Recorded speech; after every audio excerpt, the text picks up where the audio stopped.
The morning started like any other Tuesday in the gleaming halls of Earth's global government building in Geneva. President Jake Morrison sat in his favorite chair, stirring coffee that had gone cold 20 minutes ago while reading reports about grain production on Mars Colony 7. His secretary, Linda Carter, knocked twice before entering with a concerned expression that made Jake look up from his paperwork. A tall figure followed Linda into the room, and Jake nearly dropped his coffee mug. The creature stood 8 feet high with silver skin that seemed to shimmer like liquid metal. Its face had no nose, just 2 slits where nostrils might be, and its eyes glowed with a soft blue light. The alien wore robes that looked expensive and important, the kind of outfit that screamed authority from across the galaxy. Ambassador Keth Var of the Valdorian Empire had arrived on Earth 3 days earlier, requesting an urgent meeting with human leadership. Jake had expected negotiations about trade routes or mining rights in the outer colonies. He had not expected the alien to pull out a crystal tablet and begin reading from it in a voice that sounded like gravel being crushed in a blender. The message was simple and direct.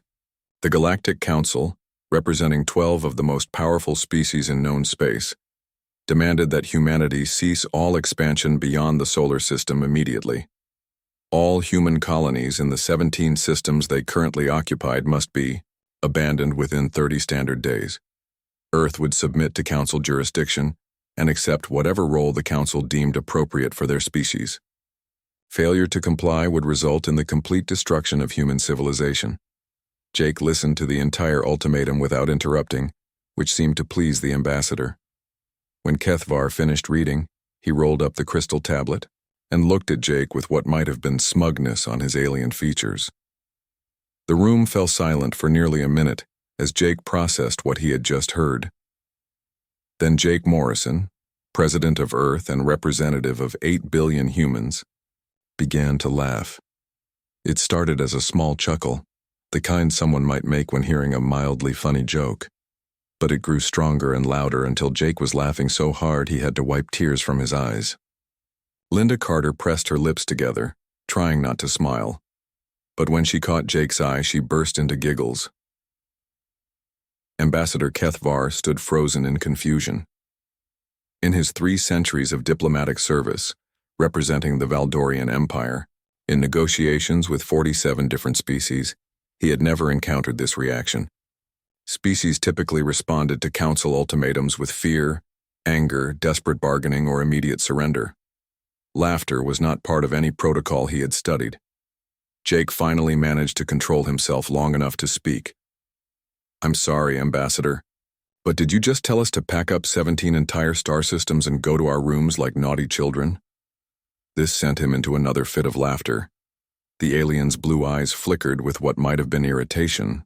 "The Council's directive is not a matter for humor, President Morrison. Your species has expanded too quickly and with insufficient regard for galactic stability. The Council maintains order among the stars, and humanity's chaotic growth pattern threatens that order." "Chaotic growth pattern?" Jake repeated, struggling to keep a straight face. "We've been exploring space for less than 100 years, and we're already being told we're doing it wrong by people who probably took 1,000 years just to figure out which end of a spaceship goes forward."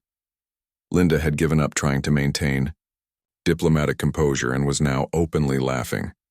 Jake pressed a button on his desk, connecting him to the emergency cabinet meeting system. Within minutes, Defense Secretary Pete Carson, Science Advisor Dr. Nick Stevens, and Admiral Lisa Barnes were connected via secure video link from their respective offices.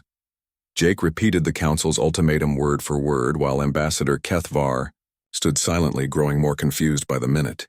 When Jake finished, the silence lasted exactly 3 seconds before Admiral Barnes snorted with laughter. "Let me get this straight," she said, still grinning. 12 alien empires who probably spent centuries arguing about the proper way to file paperwork want us to abandon our colonies because we're expanding too fast. Do they think we're going to say, "Yes, sir. Sorry, sir. We'll go back to Earth and think about what we've done?" Dr. Stevens leaned forward on his screen. "This is actually fascinating from a xenopsychological perspective. They're treating us like children who need to be disciplined by adults. The power dynamic they're trying to establish suggests they view authority as something that flows naturally from age and established hierarchy, rather than competence or consent. Defense Secretary Carson was less academic in his response. They want us to abandon 17 systems in 30 days. Do they have any idea how much stuff we have out there? Colony ships, mining platforms, research stations, farm domes, manufacturing centers. Even if we wanted to leave, which we don't, it would take months just to pack everything up. And where exactly do they expect 300 million colonists to live when they get back to Earth? Ambassador Kethvar finally found his voice. The logistics of your compliance are not the Council's concern. You will find a way to meet the deadline, or you will face the consequences. This statement triggered a fresh round of laughter from everyone in the room. Jake wiped his eyes again and looked directly at the alien. Ambassador, I think there's something you need to understand about humans. We don't respond well to threats. In fact, we have a long and distinguished history of responding to threats by doing exactly the opposite of what the people making threats want us to do. Your species' historical tendency toward self-destructive defiance is well documented in Council intelligence reports. Kethvar replied stiffly. This is precisely why the Council believes humanity requires guidance. Guidance? Admiral Barnes's voice carried a dangerous edge now. We went from throwing rocks at each other to colonizing other star systems in about 10,000 years. We've built a civilization that spans 17 systems with no help from anyone. And these Council folks think we need guidance? Jake stood up and walked around his desk to face the ambassador directly. Here's what we're going to do, Ambassador. We're going to send a message back to your Council. You can tell them that humanity appreciates their concern, but we'll be keeping our colonies. We'll also be continuing our exploration and expansion at whatever pace we see fit. If the Council has a problem with that, they're welcome to come and discuss it with us in person. The alien's skin seemed to darken, which Jake assumed meant anger or frustration. President Morrison, you do not understand the magnitude of the forces arrayed against you. The Council commands fleets that have conquered entire galactic regions. Your small navy cannot possibly stand against such power. Jake smiled again, but this time it wasn't from humor. Ambassador, you're about to learn something that apparently didn't make it into those intelligence reports. When someone tells humanity that something can't be done, we have a funny habit of proving them wrong. When someone threatens us, we have an even funnier habit of making them regret it. The Council will interpret your refusal as an act of war. Then I guess we're at war, Jake replied cheerfully. Linda, please arrange transportation back to the ambassador's ship. I'm sure he has a lot to report to his Council. As ambassador, Kethvar left the building. He was already composing his report in his mind. He would tell the Council that humanity's response was unprecedented and potentially pathological. He would recommend immediate military action, as diplomatic solutions appeared impossible with a species that responded to ultimatums with laughter. What he would not report, because he could not understand it, was that humanity had just done something no species in galactic history had ever done when faced with Council demands. They had said no, and they had meant it. The news of the Council's ultimatum spread across human space faster than anyone expected. Within 6 hours of Ambassador Kethvar's departure, every colony, space station, and mining outpost in all 17 systems had received the official government transmission. The response from the colonies was immediate and uniform, though not in the way Earth's leadership had anticipated. Captain Amy Foster was conducting a routine patrol near Alpha Centauri when the message reached her ship, the UES Denver. She and her crew of 38 listened to President Morrison's recorded explanation of the Council's demands in the ship's main briefing room. When the recording ended, the room fell silent for exactly 5 seconds before Pilot Officer Danny Wright raised his hand. Captain, permission to speak freely? Go ahead, Wright. Are these Council people completely insane? They want us to pack up and leave because we're expanding too fast? We've been in space for less than a century and we're already being told to slow down by aliens who probably spent that long arguing about the proper way to request permission to leave their home planets. The laughter that followed Wright's comment echoed through the ship's communication system, reaching every deck and compartment. Within minutes, similar conversations were happening on hundreds of human vessels throughout known space. The Council had expected fear, desperation, or at least serious concern about their ultimatum. Instead, they had sparked the largest outbreak of collective laughter in human history. On Earth, Defense Secretary Pete Carson was working around the clock to coordinate what he privately called Project Punchline. The name had started as a joke during a late-night planning session, but it had stuck because it perfectly captured humanity's approach to the crisis. If the Council wanted to treat them like a joke, humans would show them just how dangerous their sense of humor could be. General Kate Murphy, Carson's deputy, had spent 3 days reviewing intelligence reports about Council military capabilities. The numbers were sobering but not terrifying. Yes, the Council commanded massive fleets with advanced technology. Yes, they had conquered dozens of star systems through superior firepower, but they had never faced an opponent quite like humanity. The problem with overwhelming technological superiority, Murphy explained to her staff, is that it makes you predictable. Every Council victory in the past 1,000 years has followed the same pattern.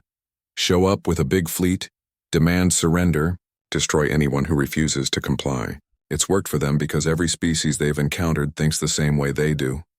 Lieutenant Colonel Sam Taylor, Murphy's intelligence chief, nodded agreement.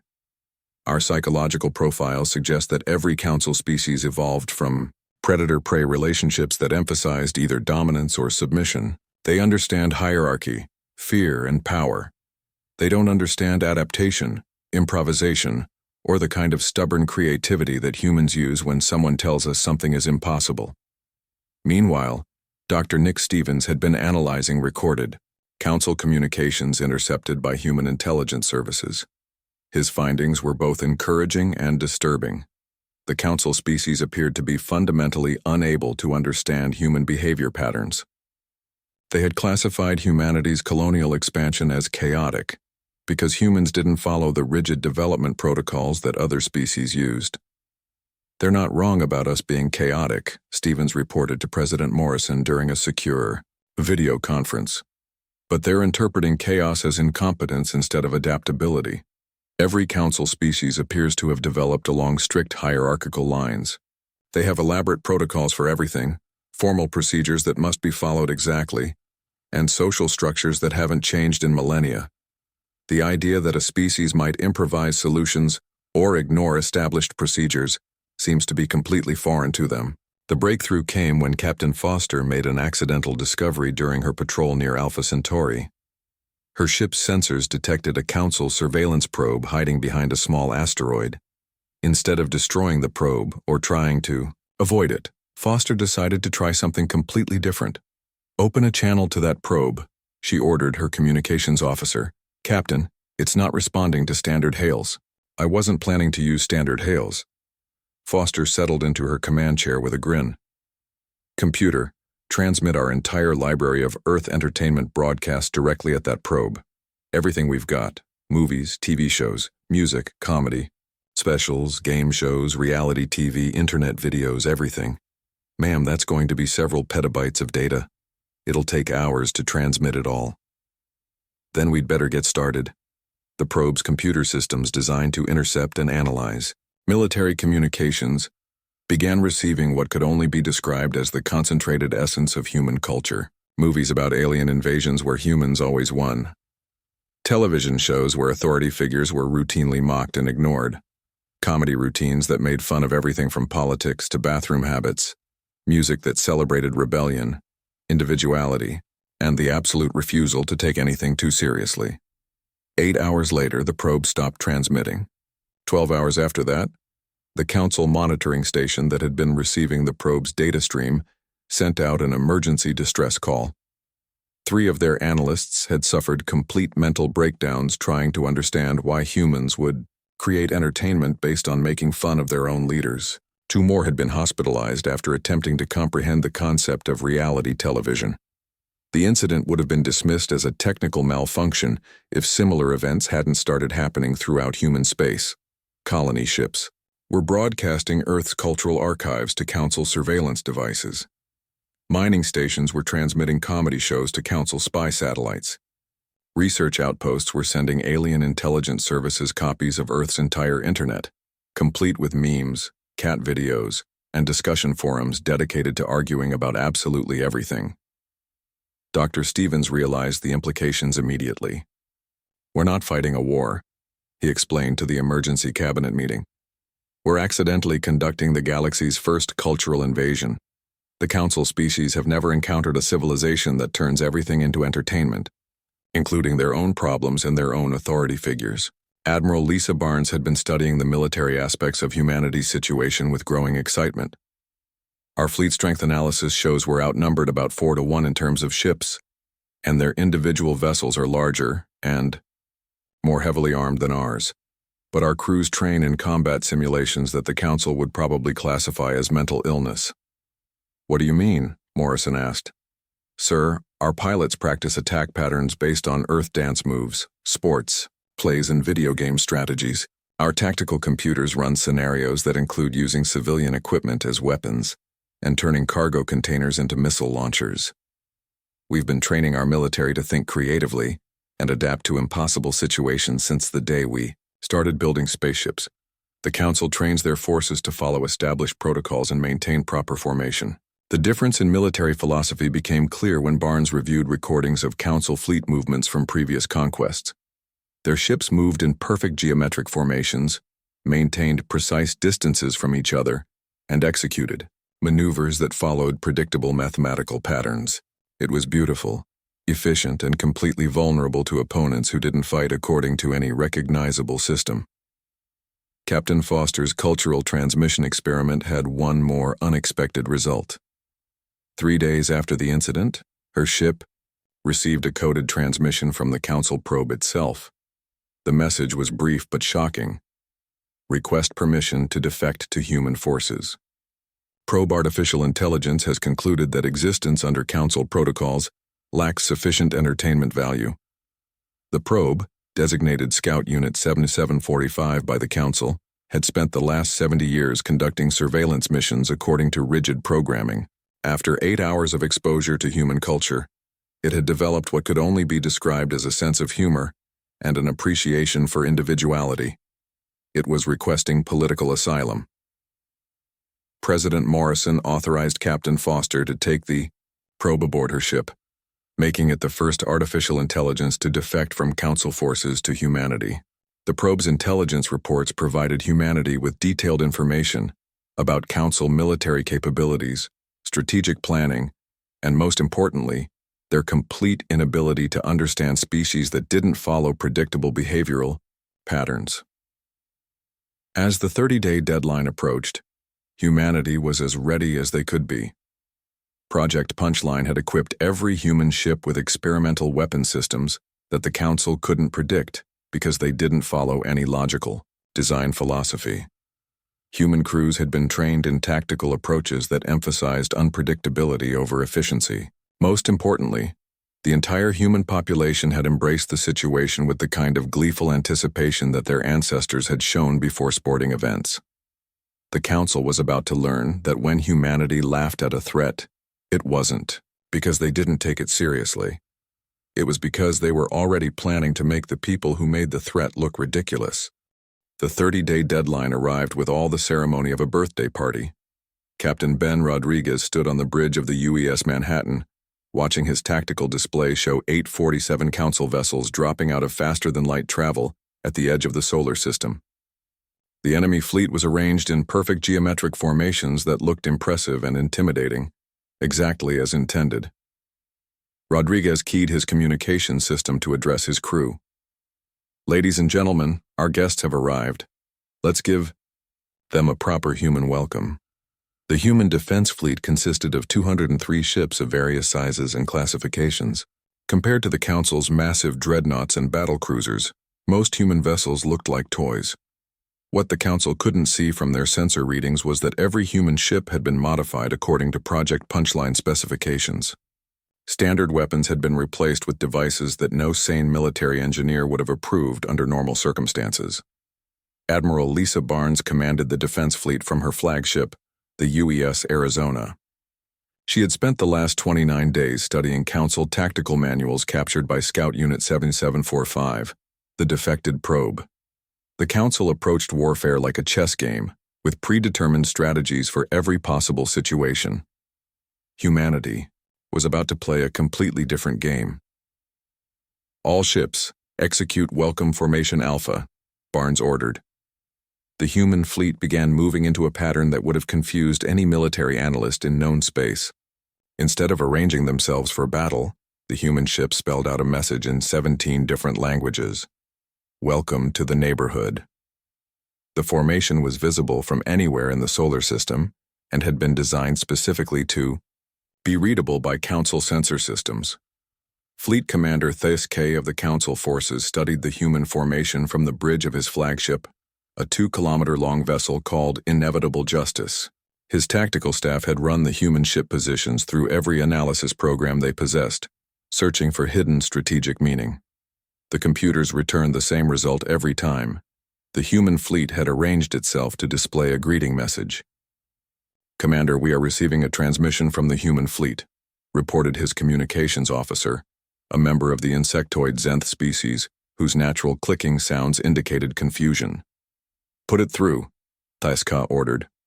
Captain Rodriguez's voice filled the bridge of the Inevitable Justice with a cheerfulness that seemed completely inappropriate for the situation. "Good morning, Council Fleet.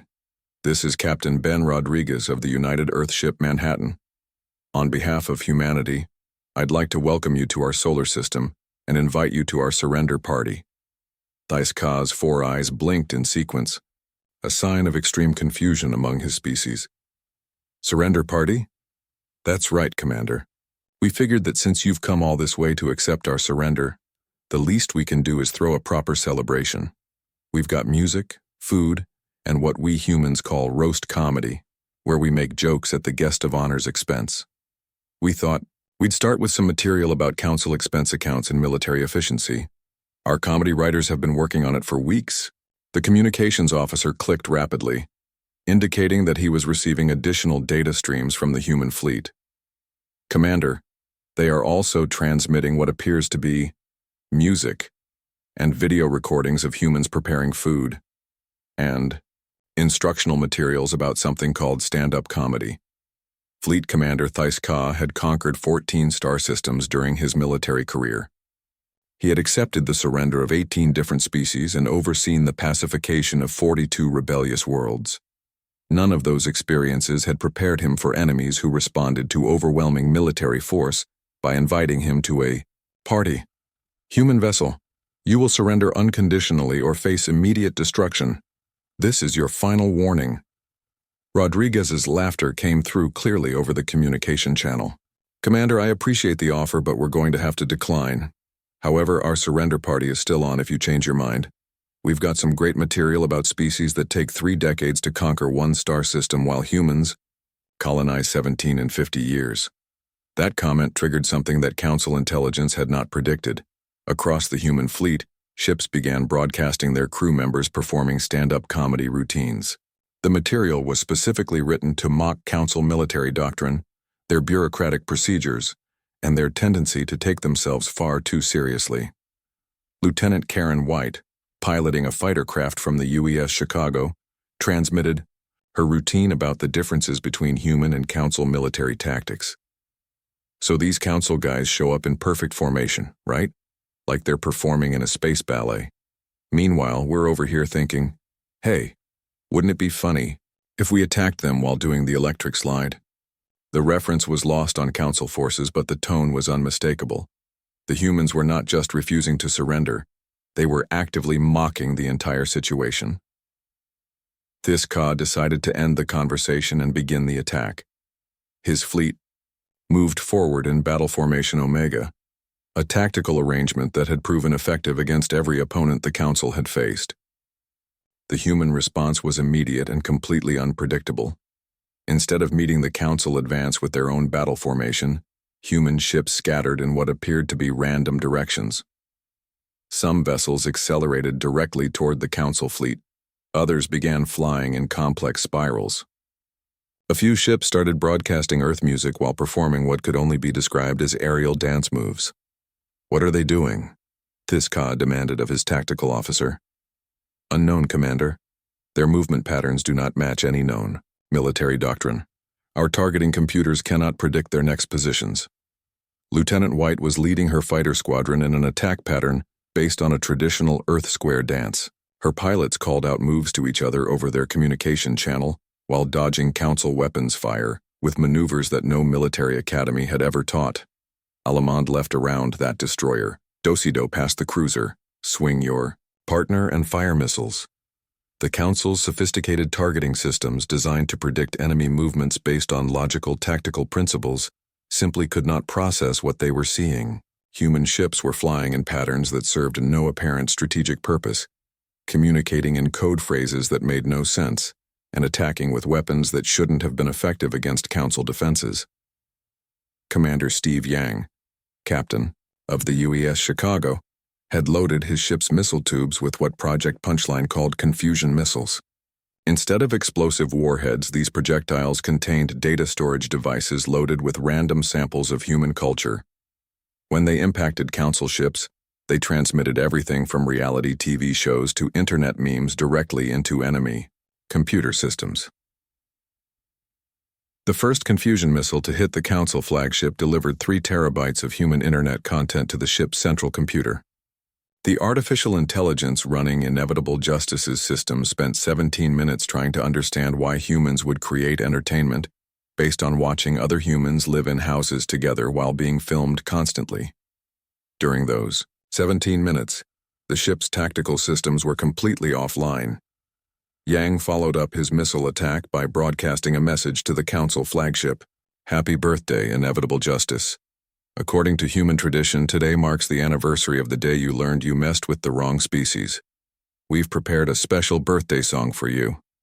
The crew of the UES Chicago then performed a rousing rendition of Happy Birthday while their ship fired conventional missiles at the Council flagship's weapon systems. The combination of human singing and military attack created what could only be described as the most surreal battle scene in galactic history. Across the battlefield, similar scenes were playing out as human crews turned warfare into performance. Art Captain Amy Foster's ship, the UES Denver, was broadcasting cooking shows while engaging 3 Council destroyers in combat. The UES Manhattan was transmitting Earth's greatest philosophical debates while using mining lasers to disable enemy vessels. The breaking point came when the Council's perfect battle formation began to collapse. Ships designed to operate as part of a coordinated whole found themselves unable to respond to enemies who weren't following any recognizable combat doctrine. Worse, individual Council vessels began reporting system failures caused by exposure to human cultural transmissions. Fleet Commander Thais Ka watched his tactical display with growing alarm as his overwhelming technological superiority proved useless against opponents who treated interstellar warfare like an elaborate joke. The humans weren't just fighting, they were having fun, and for the first time in his military career, Thais Ka found himself wondering if the species he was trying to conquer might be having more fun than the species doing the conquering. The moment that changed galactic history began with a simple transmission from the Valdorian dreadnought Silent Thunder. Captain Vex Nal, commander of one of the Council's most feared warships, had been monitoring human communications during the battle with growing fascination. His species had evolved from pack hunters who valued efficiency and hierarchy above all else. But something about human behavior was triggering responses in his brain that he had never experienced. The trigger was a joke transmitted by Lieutenant Danny Wright aboard the UES Denver. Wright had been providing commentary during a fighter engagement with Council forces, and his observations about the difference between human and alien military tactics had been broadcast across all frequencies. So we've got these Council ships flying in perfect formation like they're in some kind of cosmic marching band. Wright's voice crackled through space. Meanwhile, we're over here flying attack patterns based on Earth dance moves. I'm pretty sure I just saw Johnson do the Macarena while destroying a missile launcher. Captain Vex Nal found himself making a sound that no Valdorian had made in recorded history. It started as a low rumble in his throat, grew into a rhythmic exhalation, and finally became what could only be described as laughter. The other officers on his bridge turned to stare at their captain with expressions of alarm and confusion. "Sir, are you experiencing a medical emergency?" asked his tactical officer. Vex Nal tried to stop the strange sound, but every time he listened to another human transmission, The laughter returned stronger than before. He was hearing species members joke about their own mortality while engaged in life-or-death combat. They were treating the most serious situation possible as an opportunity for entertainment, and somehow, impossibly, it was the most beautiful thing he had ever encountered. Medical Bay, Vexnal called over his ship's communication system. I need to speak with Dr. Kavtesh immediately. Dr. Kavtesh arrived on the bridge within minutes, carrying medical scanners and wearing the expression of someone expecting to treat combat injuries. Instead, she found her captain listening to human transmissions with what appeared to be joy. Captain, your vital signs are highly irregular. Your brain is showing activity patterns I've never seen in a Valdorian. What's happening to you? Doctor, I think I'm experiencing what humans call humor, and I don't want it to stop. The concept of humor existed in Valdorian scientific literature as a theoretical behavior observed in some alien species, but no Valdorian had ever experienced it personally. Their culture valued seriousness, efficiency, and unwavering dedication to duty. The idea that someone might find joy in absurdity or entertainment in chaos was completely foreign. But Captain Vexnal was discovering that foreign didn't mean wrong. As the battle continued around them, more members of the Silent Thunder's crew began exhibiting similar symptoms. The ship's communication officer started making what she called inappropriate vocal responses to human transmissions. The navigation officer requested permission to try flying in patterns that served no tactical purpose but looked interesting. Even the ship's artificial intelligence began asking questions about the meaning of human comedy. The situation reached a critical point when Vexnal received a direct order from Fleet Commander Thiska to destroy the human ship that was broadcasting cooking shows while firing at Council vessels. The order was clear, tactically sound, and completely within standard protocol. For the first time in his career, Vexnal questioned an order. Communication. Open a channel to the human vessel. What's it called? UES Denver, sir. Open a channel to the UES Denver. Captain Amy Foster's image appeared on the Silent Thunder's main screen. She was clearly in the middle of a combat situation, with damage reports coming in from her crew and weapons fire lighting up the space around her ship, but she was also smiling. Good morning, Silent Thunder, this is Captain Foster. Are you surrendering, or would you like to discuss our lunch menu? We're having Earth-style pizza today, and I think you'd really enjoy it. Vexnal looked at this human who was facing overwhelming odds and offering to share food. Captain Foster, I have a question that may seem unusual. What is the point of humor during combat? Foster's smile grew wider. Well, Captain, if you're going to get blown up anyway, you might as well have a good time doing it. Life's too short to spend it being serious all the time, even when someone's shooting at you. The answer hit Vexnal like a revelation. His species had spent millennia perfecting the art of warfare, developing increasingly efficient ways to conquer and control other civilizations. They had created the most powerful military force in known space. But they had never learned to enjoy anything, including their own success. Captain Foster, I formally request political asylum for myself and my crew. The transmission was heard across both fleets, creating a moment of stunned silence. In 3,000 years of Council military history, no ship had ever defected during active combat. The concept was so unprecedented that most Council species didn't have words for it in their military vocabularies. Admiral Barnes was the first to respond. Captain Vexnal, you and your crew are welcome to join our celebration. Just follow the Denver's lead and try not to shoot at any of our ships. Within an hour, the situation had spiraled completely beyond Council control. The crew of the Silent Thunder was attempting to learn human dance moves while simultaneously disabling other Council vessels. 3 more ships had requested permission to defect, claiming that their crews had developed what their medical officers described as humor syndrome. Dr. Rachel Clark, aboard the medical vessel UES Florence, received her first alien patient. When Captain Vexnal requested a medical consultation about his condition, she found herself trying to explain the concept of joy to a species that had never experienced it. What you're feeling is completely normal, she assured him over the communication link. Humans call it happiness. It's what happens when you find something amusing or when you're having a good time. But I am supposed to be conquering your species, not enjoying their company. Well, you could still conquer us if you want. But wouldn't you rather be friends? We throw much better parties than most galactic empires. The defections were creating chaos in the Council fleet's command structure. Fleet Commander Thais Ka was receiving reports of ships that were no longer following orders, crews that were broadcasting human entertainment instead of military communications, and officers who were requesting transfers to human vessels so they could learn about this fun concept. The Council's tactical advantage was evaporating as their own forces began adopting human behavior patterns. Ships started flying in formations that looked interesting rather than tactically sound. Crews began making jokes during combat operations. Some vessels were broadcasting their own attempts at comedy to other ships in the fleet. The breaking point came when Commander Zax Prime of the Nexari Dominion, second in command of the Council fleet, opened a communication channel to all vessels.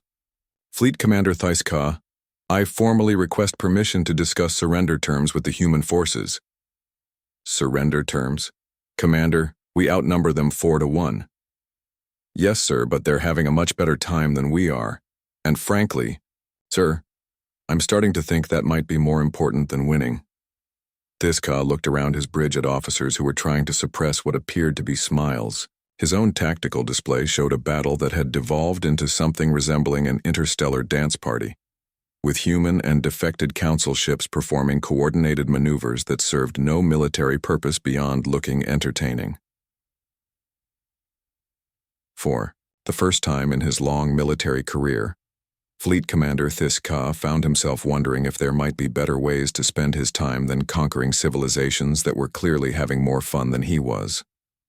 Admiral Barnes chose that moment to broadcast a message to all Council forces. Attention, Council fleet. We're not trying to destroy you.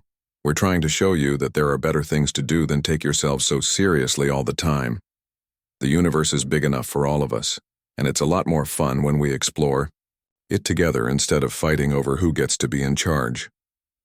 The message was heard by every ship in both fleets, and by monitoring stations throughout Council space.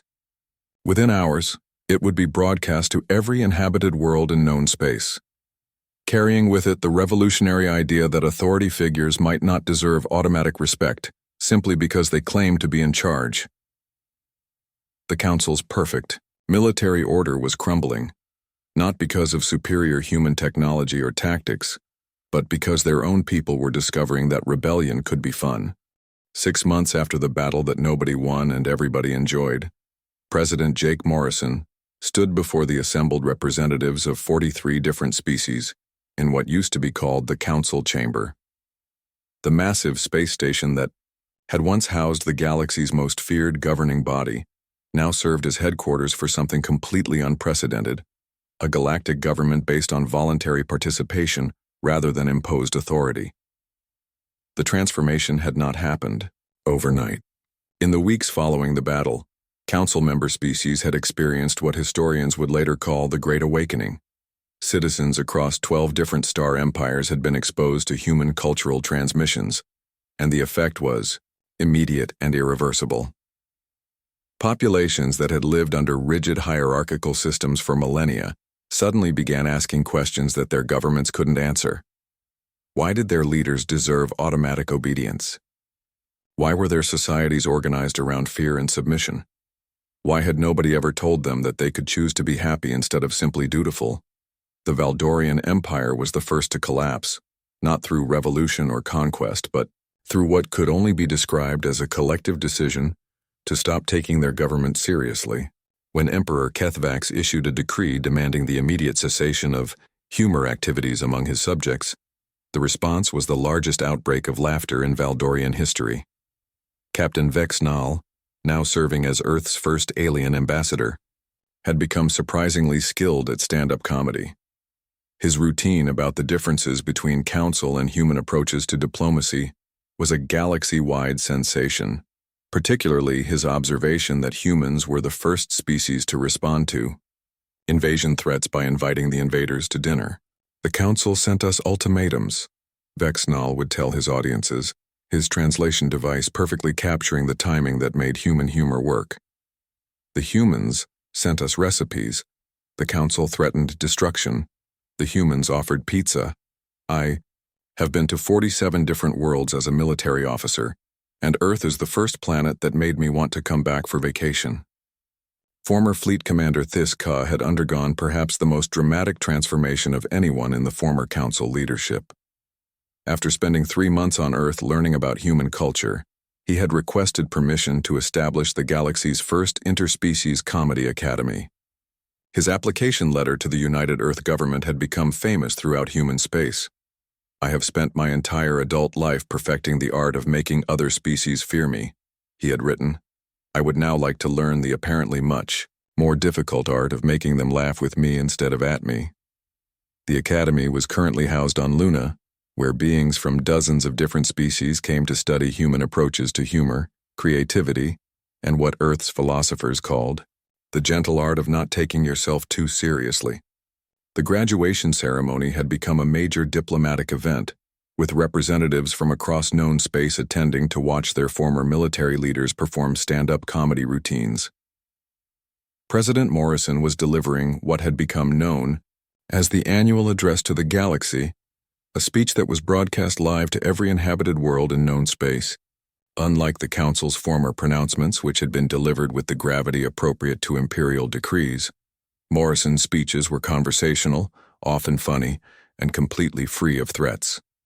Ladies, gentlemen, and beings whose gender concepts don't translate well into English, Morrison began, earning chuckles from his audience. We've now completed our first 6 months as the galactic community, and I'm happy to report that nobody has tried to conquer anybody else during that entire period. This may be a new record for interstellar relations. The laughter that filled the chamber came from species that had never experienced group amusement before their exposure to human culture. The sound was still strange to many of them, but it was getting more natural with practice. We've had some interesting developments, Morrison continued. The former Zenth Dominion has established the galaxy's first interspecies dating service, apparently based on the theory that beings who can laugh together can probably figure out how to live together. The Nexari Republic has converted their former military academies into schools for what they're calling creative problem solving, though I understand the curriculum still includes a lot of courses on things that go boom. The transformation hadn't been without challenges. Some council species had initially tried to maintain their old systems of government, but popular pressure for what citizens called the human approach had made traditional authority structures impossible to maintain. When your population discovers that they can laugh at their leaders, those leaders either learn to laugh along or find themselves looking for new careers. The Thraxan hegemony had been the last holdout, with Supreme Overlord Kesthane attempting to ban all human cultural transmissions within his territory. The ban had lasted exactly 6 days before his own military officers began broadcasting Earth comedy shows to their troops.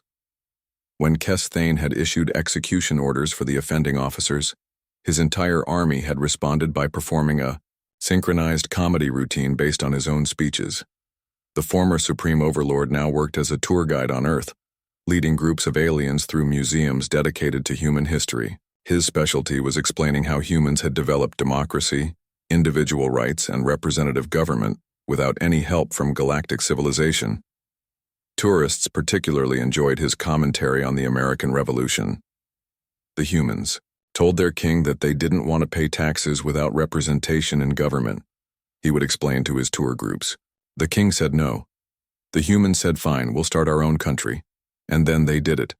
This approach to political problems was apparently considered completely normal by human standards. Admiral Lisa Barnes now served as Director of Interspecies Military Cooperation, a position that existed primarily to help former Council military forces transition from conquest-based strategies to what humans called mutual defense partnerships. The most popular course at her training centers was titled How to Resolve Conflicts Without Shooting at Each Other, which included extensive instruction in negotiation, compromise, and the strategic use of humor to diffuse tensions. The economic changes had been just as dramatic as the political ones. The Council's old system of tribute and forced resource extraction had been replaced by voluntary trade agreements based on mutual benefit. Species that had spent centuries paying tribute to galactic overlords discovered that they could trade their resources for things they actually wanted, rather than simply handing them over to avoid being conquered. The Valdorian mining colonies, which had produced rare metals for the Council military for over 200 years, now traded directly with human agricultural worlds. Valdorians got fresh food that actually tasted good. Humans got materials for their expanding space program, and nobody had to threaten anybody else to make the arrangement work. Dr. Nick Stevens had been appointed as the Galactic Community's first Director of Cultural Exchange, a position that involved helping different species understand each other without the fear-based assumptions that had dominated interstellar relations for millennia. His department's most successful program was the Interspecies Friendship Initiative, which paired beings from different worlds to learn about each other's cultures through direct interaction. The program had produced some unexpected results. A group of Zenth philosophers had become fascinated with human concepts of individual rights and were working on adapting those ideas to their collective-based society.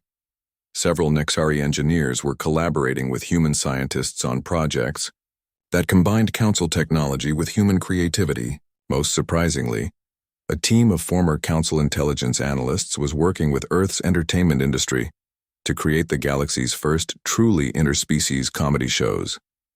Captain Amy Foster now commanded the UES Friendship, the first vessel designed specifically for interspecies cooperation rather than military operations. Her ship spent most of its time ferrying diplomatic missions, cultural exchange groups, and what her crew called peace tourists, beings from across the galaxy who wanted to visit Earth and learn about the planet that had accidentally revolutionized galactic civilization. The strangest thing about all of this, Foster had observed during a recent interview with the Galactic Broadcasting Network, is that we never set out to change anybody's government or conquer anybody's territory. We just refused to be intimidated by bullies, and somehow that was enough to transform the entire galaxy. As Morrison concluded his address to the assembled representatives, he looked out at an audience that would have been impossible to imagine just 6 months earlier. Former enemies were sitting next to each other, sharing jokes and comparing notes about their ongoing attempts to understand human humor. Military officers who had once planned the conquest of entire star systems were now planning joint exploration, missions to uncharted regions of space. The Council believed that order came from fear, Morrison said, his voice carrying clearly through the translation systems that allowed dozens of species to understand each other.